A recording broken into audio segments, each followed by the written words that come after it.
So already we are at the last match for the Springboks of their November internationals, taking on Wales at the Principality Stadium.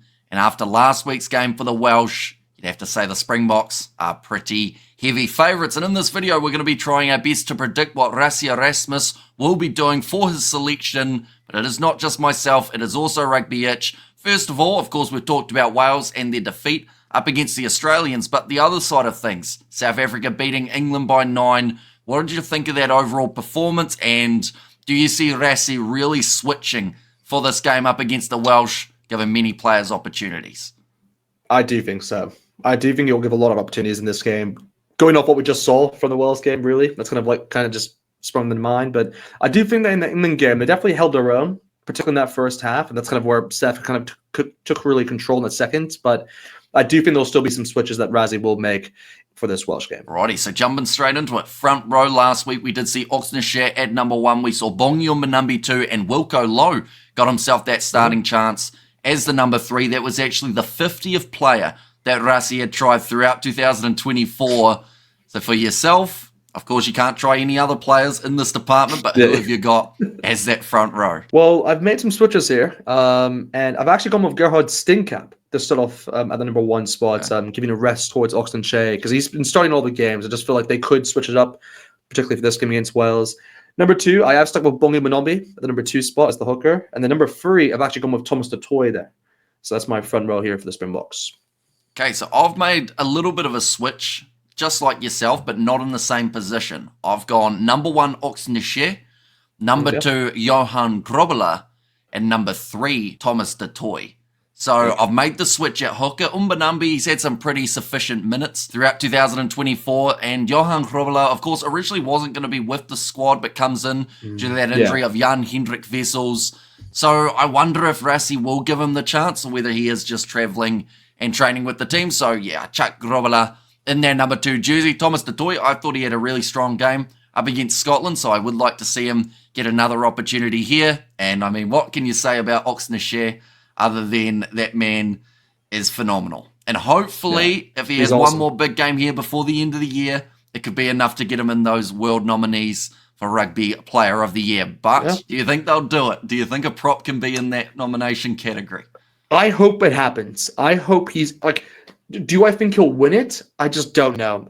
But I hope he gets at least nominated. That's the thing I'm hoping for. Because again, like we all know, props just don't get the recognition they deserve. So it'd be cool to kind of see at least one of them be nominated, and Oxnashare is a good case for that. So jumping into the locks, we are getting closer, of course, to another nomination for the Springboks that we feel will be there. But he is, of course, a loose forward in the locking duo we saw for the first time ever. Itzebeth and Argas Neyman never started a game together. It's so weird, isn't it?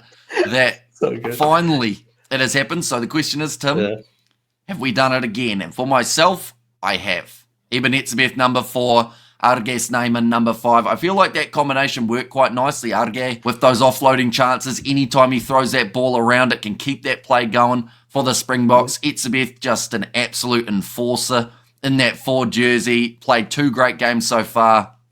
Can't wait to see him, hopefully, in this one. Although there is a chance they could rest him, I should mention. He's played 2 big games already up against the Welsh, who have been struggling. That's we see the switch. Yeah, and that's actually what I've done here. I've actually taken out Eben Etzebeth because I do think it's one of those where you're going to rest some of your key players. I think Eben Etzebeth could get a rest in this game. So I've actually gone with Argas Neyman as the 4, and then I've then gone with Franco Mostert as number 5. Ooh. Yeah. Okay. You can switch them around, by the way. You can switch them around. It's not like you could do. It's just an interesting choice. I to be fair, if Rassie does see that and decides that he wants to do that, out of all the coaches around, he's probably the most likely to make a big switch like that. Who else would you? What would you go in terms? Is there another lock that you would consider? If you weren't going Itzebeth, I'd probably go Jean Klein, if I'm honest, just because he's replacing Nokia. Might work quite nicely in that. Kleин's actually a good shout, but the problem is that you want to switch? Well, no, I don't. I can't really switch because I'm not gonna. I have him in my team. Yeah, I was gonna say you've given it away. I have him. Yeah, I just don't want to say much, but I do have him in my team. But it can easily switch around if you want to. But I've just gone with a good locking duo, which I'd like to see. So that's why I've gone with Schneiman and Franco Mostert. Righty. So I have actually left Mostert completely out of my side, which I feel is a little bit harsh. seeing as he didn't Yeah, get he should that get. great I mean, of a he run should in be a that part of this first game. game. I think switch him, by the way, Rusty's but- already playing mind games with me. I have no idea what I've done with my selection. I feel like I've got many things wrong, but see if we get the loose forward trio right. For yourself, Tim, you made any switches from last week? I have. I mean, we'll have that commonly throughout this kind of lineup, but yes, I have. I have gone with Sia Khaleesi at the number 6, so I have stuck with him. I know that we were kind of debating beforehand, should he, be played in this game, really? But I do think he should, because again, he was kind of, he didn't get the start in the last one, so I do believe he'll start in this one. And at 7, this is where it's probably the pick which I'm probably the most unsure about, because I have taken out Peter Toy. I just think it's another player which similar towards Evan Smith, where I just think he may get rested for this game. So I've actually gone with Marco van Staden there. And it's one of those where I didn't want to put like Eric Lowe at the number 7, because they played Eric Lowe against Scotland at the 7. I just didn't think that was like his best position. I could just go with Quokka Smith there if I wanted to as well. But again, like, I don't think he'll start in the game. And then again, I could go Franco Mostert there. You could play there as well. And then put, you could put Gene Clannon, which I'm obviously keen for if you want to do it that way. And then I have Marco van Staden off the bench. But I was just like more like, I want to see Van Staden start at least the game. So I was like, give him a go at the number 7. He's played it before. So yeah.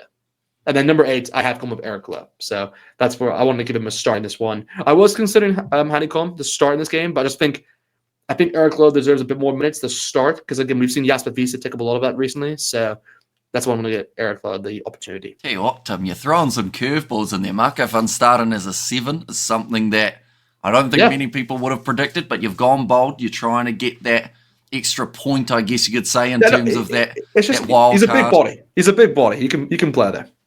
Him and Khaleesi both jackling for the ball throughout a game could be very intriguing up against the Welsh. Definitely because at times up against Australia, we didn't really get to see Wales actually get too many turnovers in the breakdown. They were getting cleaned out early. I think that would be the same up against the Springboks here. For myself, at number 6, I have gone Sia Khaleesi, so I've also stuck with the captain for this game. Number 7, I have gone Peter Toy. Now, that's a little bit risky, and I do feel like in some regards it could be regarded as bullying, because I think that him up against this Welsh loose forward trio, like, he's Jack just Morgan's a good, menace.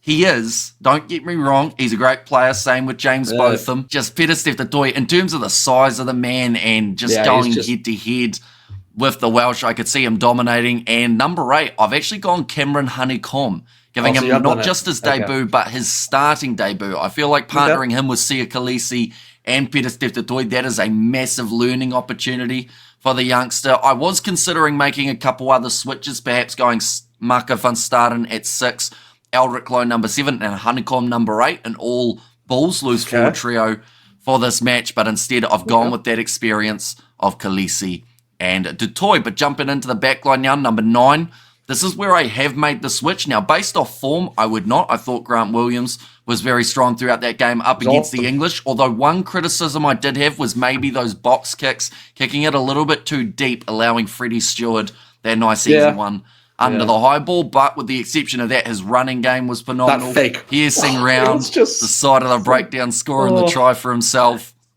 And now I've sacked him from the starting side, gone Kobus Reinach instead as the number 9, and then number 10, I've made another switch, and that is where I've brought in Andre Pollard as my starting fly half. I feel like they will want to get it. Well, that's the thing. Do you need the 3s, though, in a game up against the Welsh? Now I'm even maybe thinking about switching my decision. I feel like this is a game maybe we see Marnie Libok in that 10 jersey again, perhaps even Hendrickson gets the chance, but I've gone a little bit safe. Reinach and Pollard, he won't do it, but look, if he does that, fair play. But I have, for the same reasons as you, I've actually gone with Kobus Reinach actually at the number 9. I think what Razzie has done throughout this Autumn Nations is to go with one of the scrum halves to start each game, and I think this is now Reinach's turn. So I think he will start in this game. And then with number 10, I've actually gone with Manny Libok, so I've stuck with him. I think this is kind of a game that will suit him actually, kind of what we saw against the Welsh. So I think this is a game which he can kind of go off the tee and hopefully, I guess, just improve his kicking as the game goes on. Well, that's the thing. There's going to be a lot of kicking opportunities if Wales' defence is like it was up against the Wallabies. So we could see Marnie, if he did start, get maybe 8 attempts at the post, which I think would definitely build the confidence of the young man.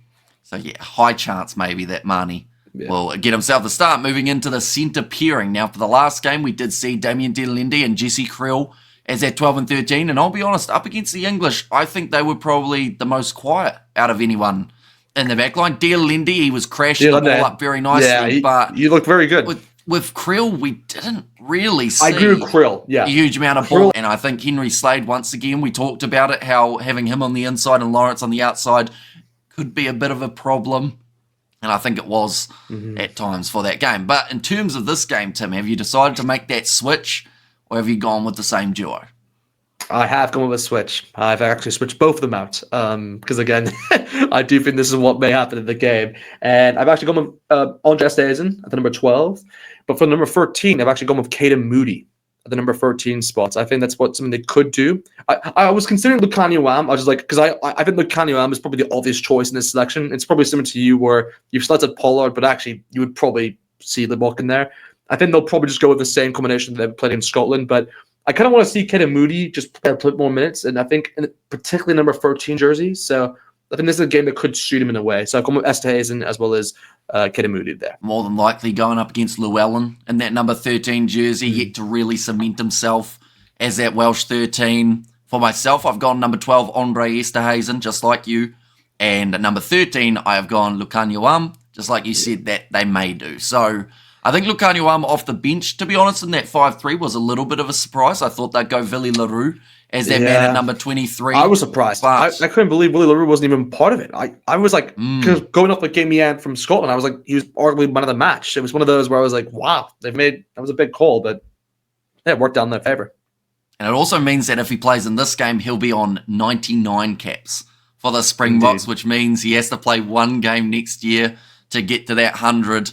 But in that number 13 jersey, like I said, I've gone Lukhanyo Am. I feel like up against the English, he looked a lot better off the bench than I feel he did when he started. Up against Scotland, he seemed a little bit more composed, a little bit more set in what the plan was. So maybe it was just a little bit of that combination of Esterhuizen and Am in that first game up against Scotland that wasn't quite gelling. But if Rassie gives it time, normally it does eventually work. Moving into the back three, I've made 3 switches here in these positions. Number 11, Makazole Mapimpi, after a great game up against Scotland, felt he deserved some more minutes here. Number 14, this is where I have got Caden Moody. I thought he was really strong under the high ball up against the Scottish as well. But it's hard to take Cheslin Colby out of a lineup. But at the same time, do you need Cheslin to be out there on the field scoring 4 tries up against Wales? Like, it would benefit Colby. But at the same time, I feel like Moody needs this game more, if that makes sense. Colby's already proven himself. We know he's a world-class winger, and we know he's right up there for Player of the Year as well. But Moody, still yet to get too many minutes. So I've got him at 14. And then number 15, pretty much completely ignoring what I just said about the winger, Willie LaRue as my number 15. I like that combination. The 3 of them worked well in that game up against Scotland. Willie LaRue, like you said, had one of his debatably probably best game of 2024, if not over the last couple of years. The way he controlled it, managed to get those kicks in behind, the little pass out wide, he was just showing a little bit of throwback flair from Willie LaRue, so I've stuck him in the starting lineup here as well. That's nice. That's nice. Yeah, no, I've made 2 changes that are similar to you. 2 players in the sense where I've actually gone with Mapimpi, number 11. I do agree that he should definitely be involved in this game, falling into what we saw against Scotland, getting a double there. But number 14, this is actually where I've gone with Curtly Aronsa. I think that they could switch him towards that 14 spot, and kind of the reason why I wanted to have both Caden Moody and Aronsa play both kind of together. And then of course 15, I've also gone with Willie LaRue. So that's my back 3 there. You've added some curveballs in that starting lineup, Tim. You've gone bold. You've gone with, in that locking duo, Arges Neyman starting 4, Marco van Staden starting 7. Mixing and matching in that centre. And back 3. At the end of the day, you can switch these players around in terms of numbers if you really have to. Like, you can play Marco van Staden or Eric Lowe if you have to. You can just switch them 2 around because they've done that before. It's just more about the players inside that team. That's what matters. I think the only switch I would make, honestly, I've said that I could see happening is Lukhanyo Am at the 13, and then Caden Moody you just put in the 14. But we'll see. You're also in that situation of no one really knows what to expect for Rassie's selection. He could go completely wild and have a whole new side completely, or whether we see a mix and match, or he just goes strongest again. Imagine that, a statement win over the Welsh with the strongest. I don't think people would like that as much. I feel like everyone's feeling very confident about this game, but the last thing you want to do is underestimate this Welsh team. Who knows? Maybe they pull out a game of the century and somehow you never know. Pull off the massive upset. But moving on to the bench, Tim, we had a 5-3 up against England. We had a 7-1 up against the Scottish. Have you gone and met in the middle for this game, gone with the 6-2? Indeed. You read my mind. I have gone with a 6-2 here. Alrighty. I actually predicted the 5-3 as well last week. We should quickly mention, just because, finally got one right. Doesn't happen too often, but finally did. But for yourself, in the 6-2, your front row replacements, who have you gone with?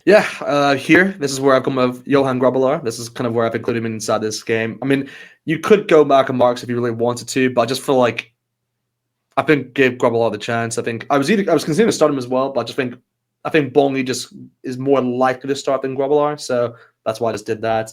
And then following him, that's where I've gone with Oxen Shea to come off the bench, as well as Vincent Cox. So I haven't gone with Warwick Lowe, who was, again, I think he was good. He was just very solid. I think he didn't do anything amazing, because again, in that first half, it was very kind of like even, I'd say, between the sides. So it wasn't like where he made an impact, but at the same time, maybe if he were to come off the bench in the second half, it could be completely different. So I don't know. So for myself, I've stuck with Malcolm Marks at number 16. Number 17, this is where I've got Gerhard Stennekamp, and then number 18, Vincent Cox. I feel a bit bad about dropping Wilco Lowe completely. I saw in the first half, I think he was actually close to leading tackler for the Springboks, which was quite impressive for the big man. Came back onto the field after the Oxenshire injury and just straight back into his work. So perhaps some minutes for him in this matchup. In terms of my other 3 forward replacements, I've gone Quagga Smith. Actually, I should rephrase. I've got a 5-3. I've just realised. You've gone 5-3, okay. I've got 5-3. So my other 2 forward replacements, I've got number 19, Quagga Smith, and number 20, Elric Lowe. Similar to what they did in the last game. Okay. I think this game up against the Welsh probably isn't a bad game to have an extra back, as I've just learned from looking at my lineup.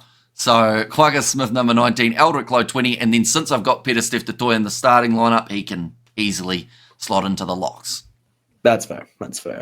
So off the bench, I already mentioned his name already, but I've gone with John Klein. That's my replacement lock. Again, like I said, you could easily start him and then put Franco Master at the 7 and Van Staden off the bench, but I just wanted to give Van Staden an opportunity to start, so that's the reason why I did it. After that, that's where I've gone with Quagga Smith at the 20 spot, and then at the 21 spot, I've actually gone with Cameron Honeycomb. So this is where I give him his opportunity off the bench. Again, I felt like would Razzie put him to start? He could honestly do it because we've seen that before, but I just on the safer side, just put him off the bench. So I'm going to ask you, Tim, in terms of percentages, what percent do you think it's likely that we're going to see Cameron Honeycomb get his debut here? Because we've got to remember he was also brought in as injury cover for Damien Valimza, and Rassie's tried a lot throughout 2024. Is he going to give a 51st player an opportunity in a Springbok kit for this year?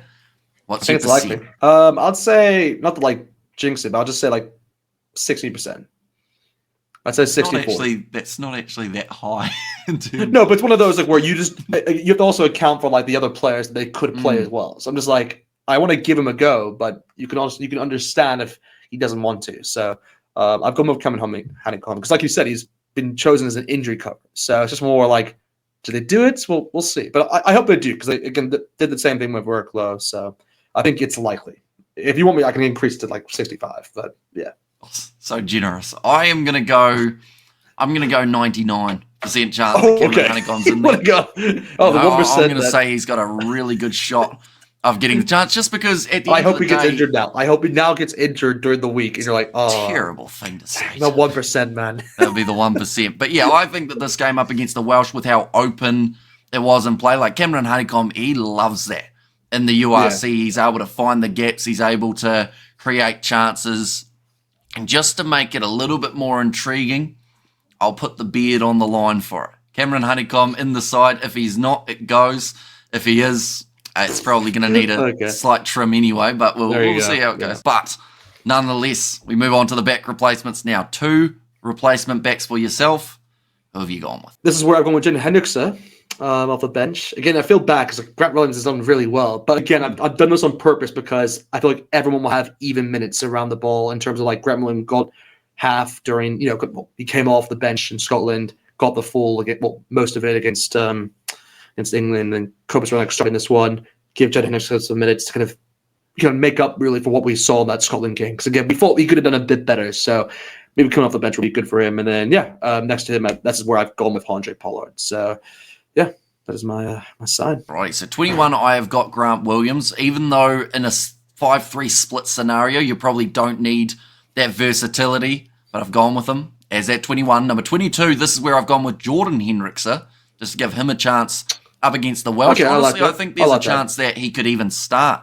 I can see that happening, actually. I can see that go up happening. Against Costello or whoever they decide. Anscombe maybe could be starting for the Welsh. And then number 23, this is where I've actually gone Jesse Creel. Now, this could easily be anyone in terms of who played last week. So I went Jesse Creel as a little bit of a safe option for a replacement centre. But honestly, you could look at Cheslin Colby, you could look at Kurtley Ardenser, Kanan Moody, any of those guys who I haven't got. So it's a bit of a rotisserie position, they're number 23, but I do think there's a chance that we see an extra back out there on the field for Rassie Erasmus. But the team, now we just have to wait to see it announced. Whether or not Honeycomb's in there or not, we will soon know. Nonetheless, do let us know who you guys think Rassie Erasmus will be going with in his game up against Wales. Do you think it will be experimental, or do you think it will be a solid way of just sticking with the same side and closing out the November internationals? It's going to be a different side. At the end of the day, he averages 9 or 10 changes per game this year. I think we're due for a few changes to happen for this one. But nonetheless, be sure to check out Rugbyitch's YouTube channel. The link will be in the comments as well as the description. And thank you all very much for tuning in. If you did enjoy, be sure to leave a like and subscribe. We will see you all for the next one.